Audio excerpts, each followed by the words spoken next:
Hello Internet, so nice to see you. Somebody asked me about the chords I was using in one of my shorts.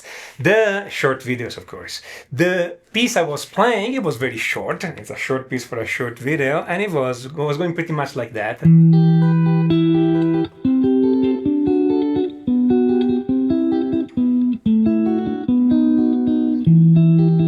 Okay, so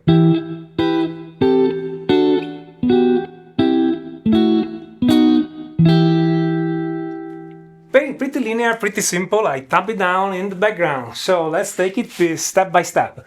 This is very interesting because you can totally copy this, because I didn't compose this. Okay, that's an exercise I found in a book of Baroque music theory, an original book of Baroque music theory, meaning written in the Baroque era.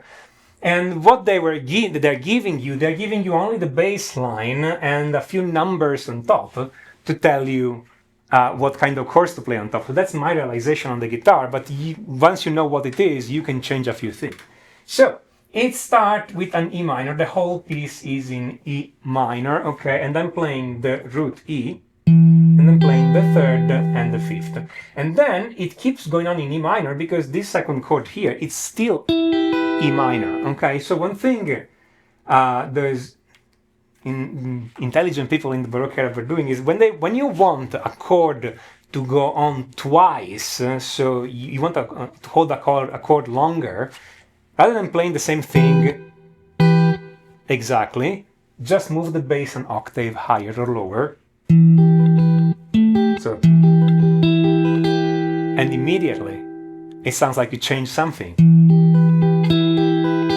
Okay, I mean it's the same chord, but it's enough movement that keeps the thing going. So that's C minor here and here. Okay, now we're gonna have a mystery chord here.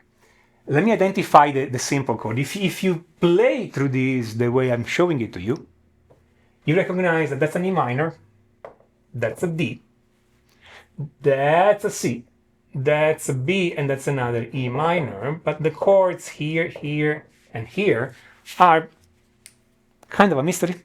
Okay, so what are those chords? Well, let's see these. This chord here has a bass of C, that's a C note, and there is a G and an A. Again, it sounds this way: C, G, and A. Okay, this chord doesn't really exist in modern theory. Of course, you can always say, okay, it's a C sixth. Okay, they were calling it a 5-6 chord because it contains the fifth and the sixth. Okay, and then optionally you can put in the third too.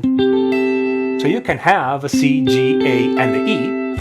But sometimes they were just playing it without the third, depending on the realization you want to do. Here I have a realization in 3 voices because I want to arpeggiate with this rhythm here. So I want this rhythm, so I need 3 notes per chord. But you can totally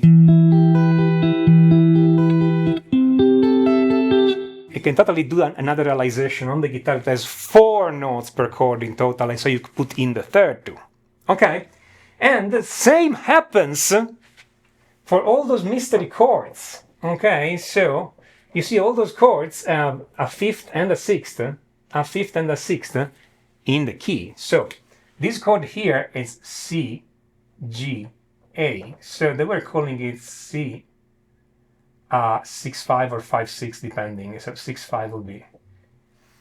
Well, you call these 65, 6-5, up to you. But they were writing 6 and 5. Okay, these here as a base of B, and it would be called B6-5. Now you notice that the intervals are different. This is a perfect fifth and a major sixth. This is a perfect fifth and a minor sixth.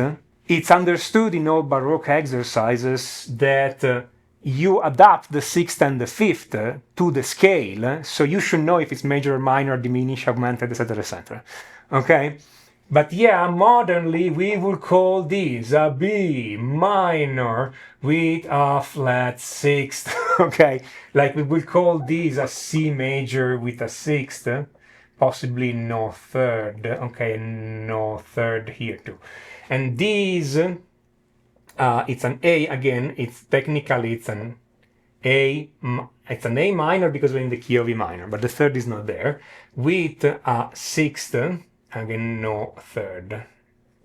Okay, so sure, you can use these nomenclature, no problem. I mean, you call them however you want. The important point is that there's the root, the fifth, and the sixth, and whatever fifth or sixth fits the scale. Okay, what's the trick here? Okay, because the point of this exercise is not just to give you a nice piece to play or to just start from the bass line and get the chord. The point of these exercises was trying to give you, to show you how some sounds were working.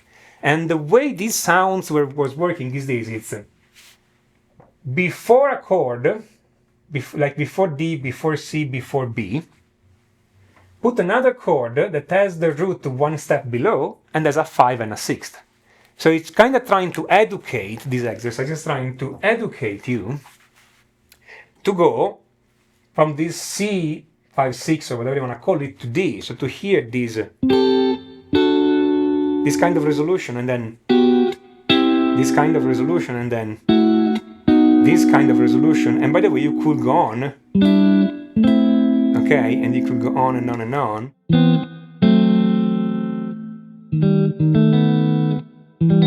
So this is always a chord with a 5 and a 6, one step below into the next chord. Before I'm going to D, I'm playing this C with a 5-6 going to D. Before I'm going into the C, I'm going to play the B with a 5-6 into the C. Before the B, I'm playing the A with a 5-6 into the B. Okay, it's kind of trying to teach you this kind of resolution.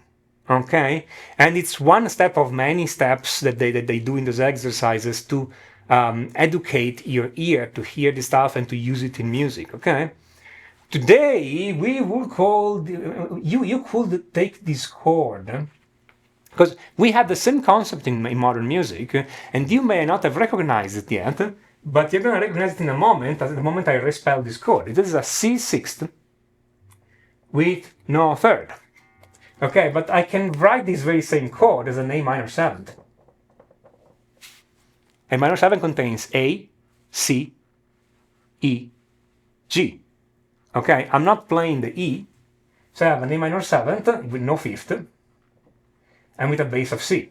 You see how modern notation makes this stuff too long, but that's in modern notation. This will be called an A minor chord.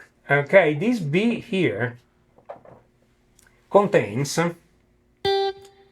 the B, a B, an F sharp, and a G. I can turn it around and call this a G.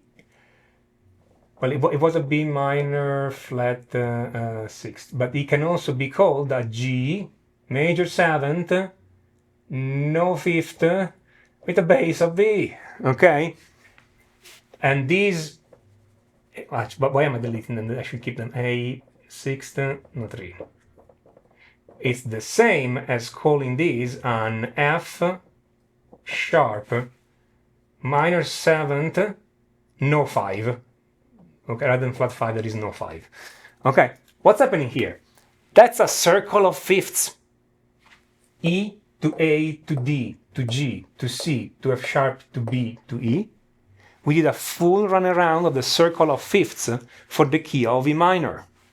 If you know anything about music, you know the circle of fifth. Okay, if I just play those chords, if you just play those triads, A minor, A, D, G, okay, C, the F minor 7th with a flat 5, the B and the E minor, you have this sound in your ear. Right? You've heard this. That's just a way with some clever inversions to create this chord progression.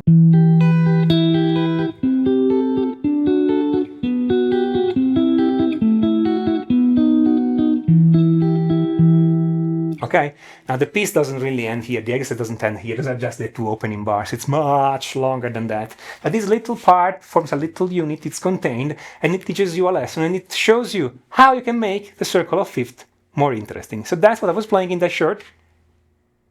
You guys can play it yourself. If you want way more on these and way more about how to find the chords on your guitar and arrange them in interesting ways, I have a course. It's called Complete Chord Mastery. You'll find it on my website. I recommend you check it out. It really helps you learning and understanding more of this instrument. This is Tommaso Zilli, mysteryforguitar.com. And until next time, enjoy.